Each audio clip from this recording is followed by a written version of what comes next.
네, 옵션 만기 충격은 없었습니다. 프로그램 매도 규모가 그렇게 크지는 않았고요. 외국인들이 선물시장에서 480계약의 매수 우위로 마감이 됐습니다. 현물시장에서는 매수를 하다가 좀 소폭의 매도 우위로 돌아서는 모습이었는데요. 역시 부담 크지는 않았습니다. 87억 원 정도의 매도 우위 기록을 했습니다. 수급 어떻게 봐야 될까요? 이동근 전문가 연결하겠습니다. 전문가님 안녕하세요. 예, 반갑습니다. 이동근입니다. 네, 외국인들이 뭐 오늘 크게 방향성을 잡지는 좀 못했던 것 같은데요. 일단 매매했던 종목들 좀 체크해 볼게요. 예, 먼저 외국인 투자자 거래소 시장에서 한국전력, 삼성전자, OCI, 하나금융지주, KTNG를 매수를 했습니다. 그럼 매도는 현대모비스, NC소프트, LG디스플레이, LG전자, 아모레퍼시픽을 매도를 했고요. 코스닥 시장에서는 CJ 오쇼핑, 다음 GS홈쇼핑, 오셈 임플란트, 골프존을 매수를 했고 성광밴드 에스맥, 하이로코리아, 컴투스, 실리콘웍스를 매도를 했습니다. 네, 닷새 만에 외국인들이 다시 삼성전자 주식을 샀다는 점이 좀 눈에 띄었는데 다른 IT주들은 또 팔았고 오늘 상당히 강하게 한국전력을 순매수로 1위로 올려놨다는 점이 좀 특징적이지 않나 싶은데요. 어떻게 보셨어요?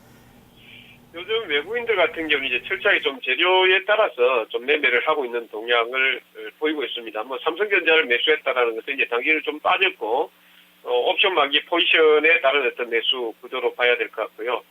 그 다음에 이제 한국전력은 요금 인상에 대한 어떤 기대감들, 이런 내용들을 해서, 지금 상당히 매수를 많이 했고, OCI 같은 경우도 폴리실리콘 가격 상승에 따른 기대감이 작용한 것 같고, KTNG 같은 경우는 단기를 좀 많이 빠졌습니다.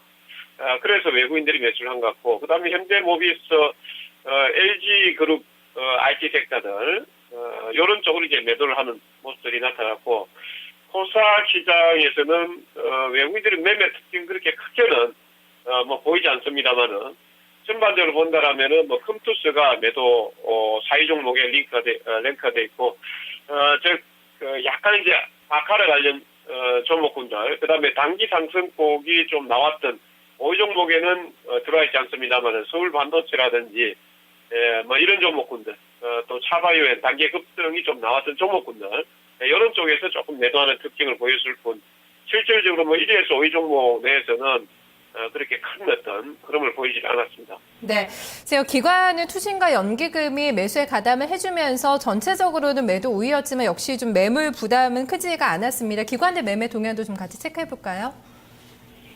예, 기관 투자자는 호남석유, SK하이닉스, 한국가스공사, 현대모비스, 현대차를 매수를 했고 NHN, 하나금융지주, SK이노베이션, LG전자, 현대위아를 매도를 했습니다.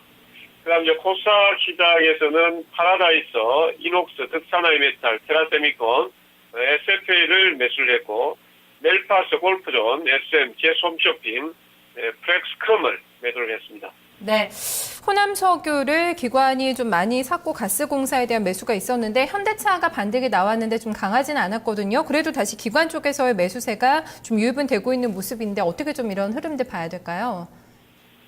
예, 일단 그 기관 투자자 입장에서 본다라면은 지금 화학 섹터 단기적으로 이제 좀 접근한 거 그동안 이제 매도를 전까지 하다가 오늘 매수를 해주었고 특히 이제 한국전력은 매도를 했거든요. 근데 가스공사를 매수를 하는 이런 특징을 보였는데 상당히 이제 발빠르게 좀 하고 있는 이런 특징을 지금 보이고 있고요. 반면에 이제 현대모비스라든지 현대차라든지 자동차 섹터 쪽에 대해서는 여전히 매수 기조를 보여주고 있고 반면에 이제 또 하나금융지주라든지 그다음에 아까 이제 외국인들도 매도했습니다만 LG전자라든지 LG전자도 단기적으로 조금 올라왔었죠. 이런 쪽에서는 또 매도를 하는 특징을 보였고요. 그다음 이제 코스닥 시장에서는 단기 조정폭이 좀 컸었습니다. 4분기 실적에 대한 우려감으로 인해서 어제부터 이제 반등 시도를 하고 있는 파라다이스라든지 그다음에 이제 득산하이메탈, 테라세미콘, SFA 등과 같은 아무래도 장비 섹터들을 지금 그 가전전시회와 더불어서 집중적으로 매수를 해주고 있는 모습들이 나타났고요. 반면에 이제 멜파스라든지 프렉스컴이라든지 IT 부품주들을 매도를 하는데 갤럭시 S3와 관련한 스마트폰 부품주들 같은 경우는 일부 이제 매도를 하는 특징을 보이고 있고 그 다음에 이제 엔터테인먼트 관련 주들도 단기 좀 올라왔습니다만은 이런 쪽에도 또 발빠르게 차익 실현하는 모습도 나타나고 있습니다. 네, 자, 한 가지만 여쭤볼 거 오늘 바로 좀 종목으로 넘어가 볼게요, 전문가님. 삼성전자가 오늘 지수 끌어올렸습니다. 2% 넘는 상승이 나왔고, 근데 반면에 또 LG전자는 오늘 쌍끌이 매도가 나왔거든요. IT주 이제 옵션 만기 이후에 어떤 구도로 좀 움직일 거라고 예상을 하세요? 예, IT 섹터들 같은 경우는 이제 선진국 경기와 상당히 이제 민감하다 이렇게 이제 보시면 되겠는데, 뭐 선진국 경기 자체, 미국의 지표라든 이런 내용들은 이제 나쁜 부분들이었죠. 다만 이제 가격 메리트에 따라서 움직이지 않을까 이렇게 보고 있고요. 삼성전자 같은 경우도 사실 전날까지 상당히 이제 많이 빠졌던 데 따른 이제 반등 모습으로 봐야 되겠고, LG전자 같은 경우는 빠졌다가 많이 또 단기로 좀 올라왔습니다. 삼성전자가 조정받을 때. 그때 이제 다 올라왔기 때문에 또 매도하는 이런 특징적인 모습이지, 어떤 IT 섹터 하나를 전체적으로 호불호를 한다 이렇게 보지는 않고 있고요. 다만 이제 옵션 만기 이후에 저는 지수가 지금 오늘 2006.8포인트 정도에서 마감이 됐습니다만은 전날까지만 하더라도 1988포인트 수준 라인에서 계속해서 이제 매수를 하셔야 된다 이렇게 했는데 크게 깨지지는 않을 겁니다.